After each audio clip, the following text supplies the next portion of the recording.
Transmissions jammed. Proximity coverage only. Hey guys, Jacob here. This is going to be episode 3 of the named gear and weapons. Today's weapon I'm going to be covering is going to be the Apartment SMG, and this one has not really changed that much, so it's one of the ones that have actually pretty much stayed the same. You can see it has "We're saving it for a dream house" as the inscription, 78.3k total damage, 850 RPM with 54 rounds in the magazine.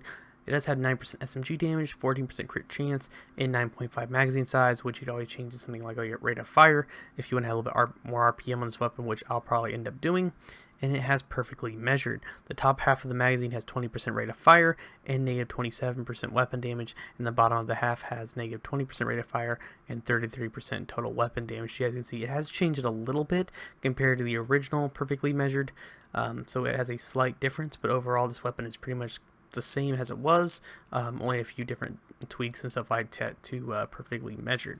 But the attachments on here are pretty much the same. You can see the C79 scope is now crit hit chance, and same goes for the rugged, which is the same as well. You can pretty much put all these same attachments on here.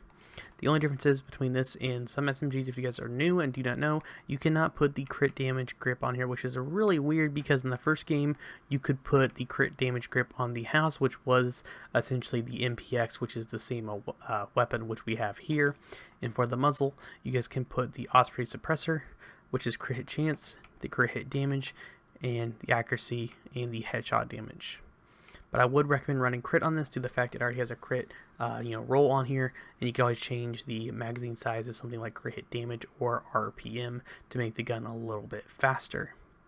But the main way I acquired this weapon was going in the DZ when it was the loot allocation SMGs. As you can see here, if you push up on the D-pad, you can see what area is what, and when it's DZs, it's currently ARs at the moment, but when it's SMGs, I would recommend hopping in here and farming for it. But that's been it, guys. Thank you all for watching. Make sure you subscribe for more Division 2 content, and I will catch you guys all later.